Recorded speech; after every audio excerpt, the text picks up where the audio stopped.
Good morning, good morning. Thank you once again for allowing me the privilege to come in and to be with you today. I want to talk to us today from the book of Habakkuk, the first chapter and the second verse. And it says, O Lord, how long shall I cry, and thou wilt not hear?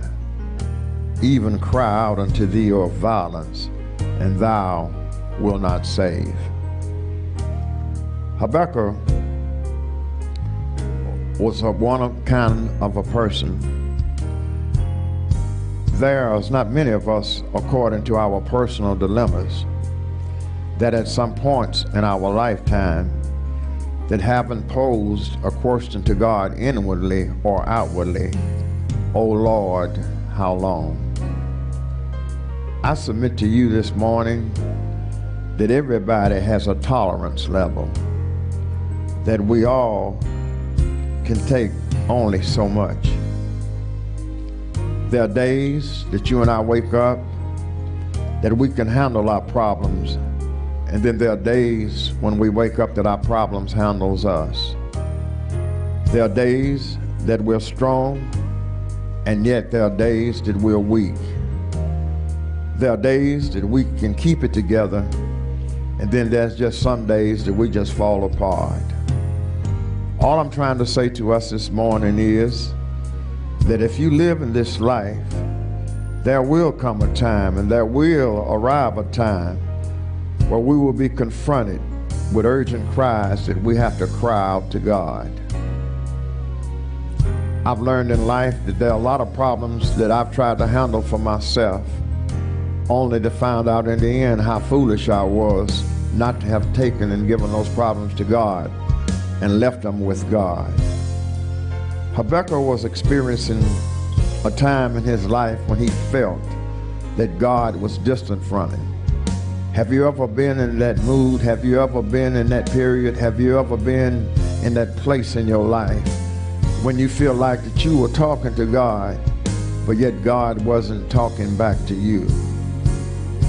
He felt that God was not aware of what he was going through, that how his countrymen were being troubled during Babylonian times, and how he had become, amen, distraught about the injustice that he saw that people were going through, and the corruption of how people were getting ahead that weren't even trying to serve God or be true to God.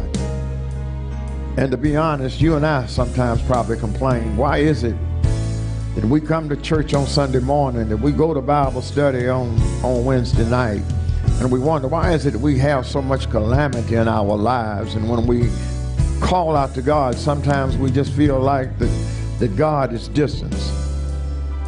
But as he began to complain to God and ask God a question, I would ask many of you,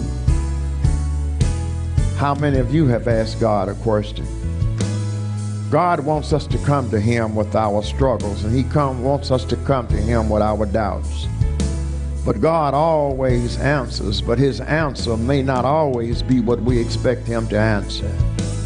God sustains us by revealing himself to us, and trusting in him leads us to a quiet hope and a bitter resignation of all of our problems. Habakkuk found that God was still in control of this world in spite of the evil that he saw around him and around the people.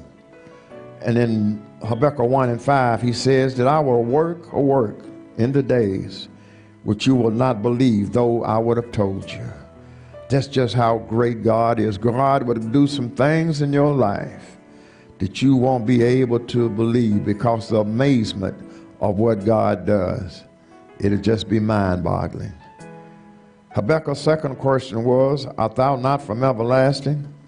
God's answer was that I am still God, and I'm God all by myself. So let me leave with you today. Trust God for your direction. Remain constant in your prayer, and God will provide you strength in your struggle.